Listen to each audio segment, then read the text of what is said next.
A basketball scholarship brought 2005 graduate Tim Belsan to Newman University.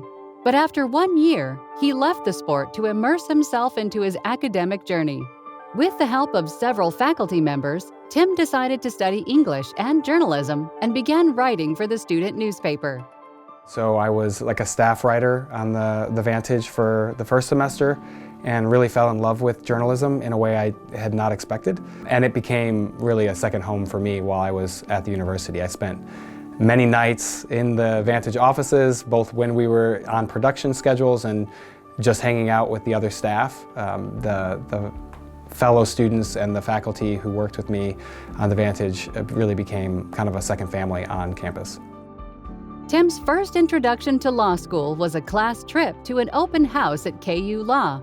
He was fascinated by what he learned. Soon after, Professor Larry Heck encouraged him to take the LSATs and apply to law schools.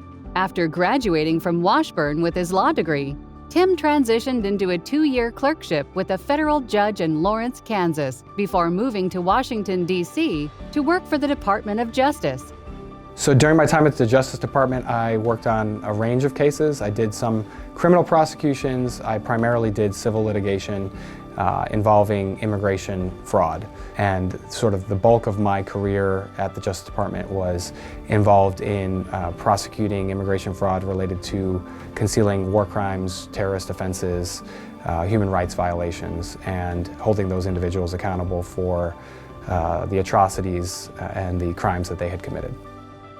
Tim was selected early in his career for membership in the Senior Executive Service, gaining important leadership skills along the way.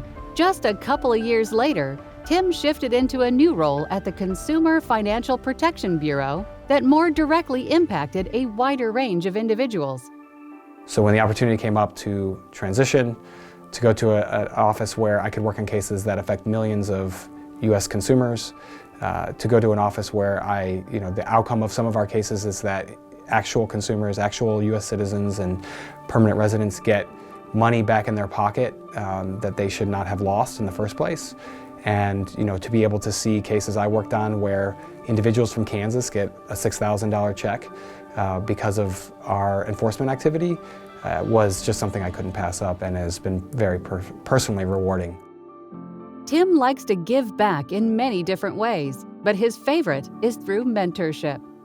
When I look back at what has made the difference for me, a lot of times it's been those relationships and those mentorship relationships, whether formal or informal. And so one of the things I have sought to do throughout my professional career has been to find ways to do the same thing for someone else. So through different organizations, several Wichita organizations, the J.L. Wigand Trust, the Timothy O'Shaughnessy Foundation, I've done formal mentorship as well as worked with other scholars coming up through those programs to sort of develop those relationships that were meaningful to me and hopefully are beneficial to them as well. Mentorship doesn't stop with his professional life. Tim is also involved with a men's group through his church. It's always encouraging and important, I think, to have those key relationships be ones that also share a faith and that can push each other and propel each other toward pursuit of the things that really matter eternally, as well as giving back from that vantage point. Tim's Newman experience taught him to be committed to service, community, and servant leadership.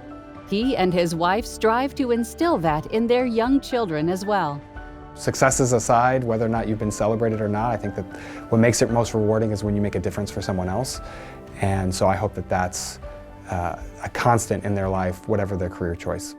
Congratulations, Tim Belsan, recipient of the 2025 Msgr Leon A. McNeill Achievement Award.